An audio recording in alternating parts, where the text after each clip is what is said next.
नमस्कार, ये आकाशवाणी शिमला है। अब आप पूनम शर्मा से प्रादेशिक समाचार सुनिए। आज के मुख्य समाचार। मुख्यमंत्री ने प्रदेश पर्यटन विकास निगम की इकाइयों को लाभप्रद बनाने के लिए सक्रिय दृष्टिकोण अपनाने पर दिया बल। गृह मंत्रालय ने कोविड रोकथाम को लेकर जारी दिशा निर्देशों को 31 जनवरी तक लागू रखने के दिए आदेश।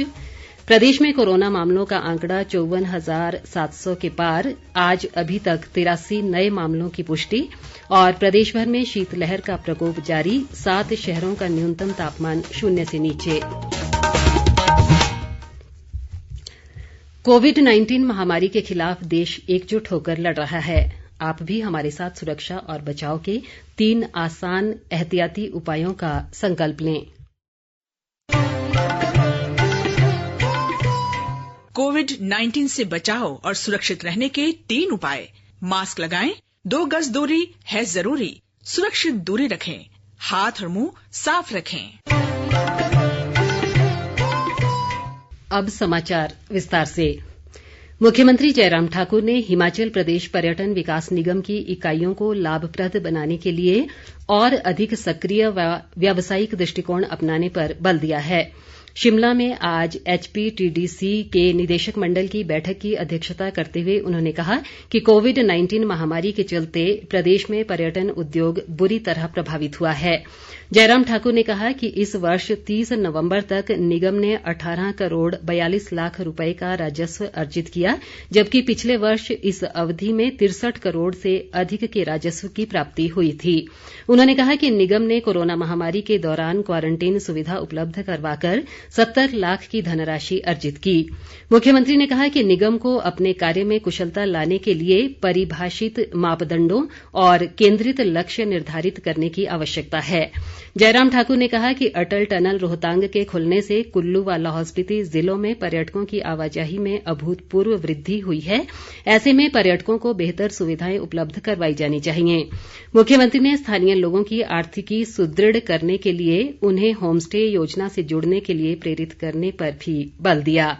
उन्होंने ये भी कहा कि निगम कुछ वर्षों से घाटे में चल रही परिसंपत्तियों को पट्टे पर देने का विचार कर सकता है और इनमें तैनात कर्मचारियों की सेवाएं अन्य स्थानों पर ली जा सकती हैं, ताकि निगम को अतिरिक्त राजस्व प्राप्त हो।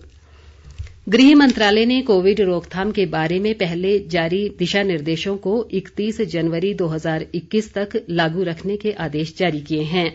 आदेशों के अनुसार कोविड-19 के नए और सक्रिय मामलों में लगातार कमी आ रही है, लेकिन वैश्विक स्तर पर संक्रमण के मामलों में बढ़ोतरी और ब्रिटेन में वायरस का नया रूप सामने आने के बाद निगरानी, रोकथाम और सतर्कता बनाए रखना आवश्यक है। इस सिलसिले में कंटेनमेंट क्षेत्रों का सावधानी से सीमांकन, रोकथाम के निर्दिष्ट उपायों का कड़ाई से पालन, कोविड से बचाव के उपयुक्त व्यवहार को प्रोत्साहन और विभिन्न स्वीकृत गतिविधियों में मानक संचालन प्रक्रिया का पालन जारी रहेगा।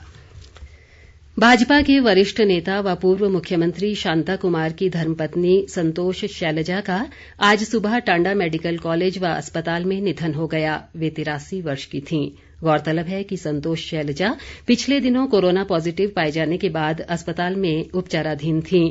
राज्यपाल बंडारू दत्तात्रेय और मुख्यमंत्री जयराम ठाकुर ने संतोष शैलजा के निधन पर गहरा शोक व्यक्त करते हुए उनके परिजनों के प्रति गहरी संवेदना प्रकट की है। मुख्यमंत्री ने कहा कि वे एक शिक्षाविद, लेखिका और समाज सेविका रहीं, जिन्होंने अपना पूरा जीवन समाज के निम्न वर्ग के कल्याण के लिए समर्पित किया। इस बीच मुख्यमंत्री ने आज पालमपुर स्थित शांता कुमार के घर जाकर उन्हें सांत्वना दी। विधानसभा अध्यक्ष विपिन परमार सहित मंत्रिमंडल के सदस्यों ने संतोष शैलजा के निधन पर गहरा दुख जताया है। भाजपा के राष्ट्रीय अध्यक्ष जगत प्रकाश नड्डा, पार्टी के प्रदेश प्रभारी अविनाश राय खन्ना, प्रदेश अध्यक्ष सुरेश कश्यप, पूर्व मुख्यमंत्री प्रेम कुमार धूमल, केंद्रीय वित्त राज्य मंत्री अनुराग ठाकुर, सांसद रामस्वरूप शर्मा, किशन कपूर और राज्यसभा सांसद इंदु गोस्वामी सहित अन्य भाजपा नेताओं ने संतोष शैलजा के निधन पर गहरा शोक प्रकट किया है। पूर्व मुख्यमंत्री वीरभद्र सिंह और प्रदेश कांग्रेस अध्यक्ष कुलदीप राठौर ने भी उनके निधन पर गहरा दुख जताते हुए शोक संतप्त परिजनों के प्रति अपनी संवेदना व्यक्त की है। प्रदेश भाजपा अध्यक्ष व सांसद सुरेश कश्यप ने कहा है कि भारतीय जनता पार्टी सबका साथ सबका विकास व सबका विश्वास लक्ष्य के तहत कार्य करती है। शिमला से जारी एक बयान में उन्होंने कांग्रेस नेताओं की आलोचना करते हुए कहा कि भाजपा पर टिप्पणी करने से पहले उन्हें अपनी पार्टी की दयनीय स्थिति को संभालना चाहिए। सुरेश कश्यप ने कहा कि भाजपा एक सिद्धांतवादी राजनीतिक दल है और पार्टी ने प्रधानमंत्री नरेंद्र मोदी के नेतृत्व में भारत को आत्मनिर्भर बनाया है। प्रदेश में कोरोना मामलों की संख्या बढ़कर 54,763 हो गई है। राज्य में आज अभी तक कोरोना के 83 नए मामलों की पुष्टि हुई है। इनमें मंडी जिला से 25, शिमला से 24, कांगड़ा से 14, सिरमौर से 7, बिलासपुर से 6, चंबा से 4 और कुल्लू से 3 नए मामले सामने आए हैं। इस दौरान 441 लोग स्वस्थ भी हुए हैं। मौजूदा समय में प्रदेश में कोरोना के 3,318 सक्रिय मामले हैं और 50,485 लोग अब तक स्वस्थ हो चुके हैं। राज्य में कोरोना संक्रमण से अब तक 913 लोगों की मृत्यु हुई है। भारतीय चिकित्सा अनुसंधान परिषद की एक टीम कोविड-19 संक्रमण के सामुदायिक फैलाव का पता लगाने के लिए इन दिनों कुल्लू जिले के प्रवास पर है। डॉक्टर नंदन कुमार मिश्रा के नेतृत्व में 16 सदस्यीय इस केंद्रीय दल ने जिले में 500 लोगों के सैंपल लिए हैं। आईसीएमआर ने देश भर में 81 जिलों का चयन किया है जिनमें कोरोना को लेकर विशेष सर्वेक्षण किया जा रहा है। नंदन कुमार मिश्रा ने बताया कि जिले में ये तीसरा सर्वेक्षण है और इस बार 100 स्वास्थ्य कर्मियों के सैंपल भी लिए गए हैं ताकि संक्रमण के सामुदायिक फैलाव की जानकारी ली जा सके। प्रदेश के अधिकांश भागों में आज मौसम साफ बना रहा। हालांकि शिमला सहित ऊंचाई वाले इलाकों में रविवार रात हुई बर्फबारी के बाद सामान्य जनजीवन प्रभावित हुआ है। बर्फबारी के कारण समूचा प्रदेश शीतलहर की चपेट में है और राज्य के 7 शहरों का न्यूनतम तापमान माइनस में दर्ज किया गया। केलंग का न्यूनतम तापमान -10.3 जबकि भुंतर में -0.1 डिग्री सेल्सियस रहा।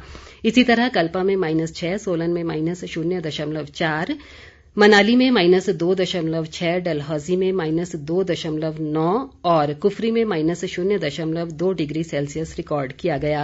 बर्फबारी से ऊपरी क्षेत्रों में कई संपर्क मार्ग आज भी अवरुद्ध रहे। इस बीच मौसम विभाग ने अगले कुछ दिनों तक मौसम के साफ रहने का अनुमान जताया है। विभाग ने आगामी 4 जनवरी से प्रदेश में मौसम के फिर से करवट बदलने की संभावना भी व्यक्त की है। राज्य निर्वाचन आयोग ने कोरोना संक्रमित या पृथकवास में रह रहे लोगों के लिए मतदान की व्यवस्था सुनिश्चित करने को लेकर सभी आवश्यक प्रबंध करने के निर्देश दिए हैं।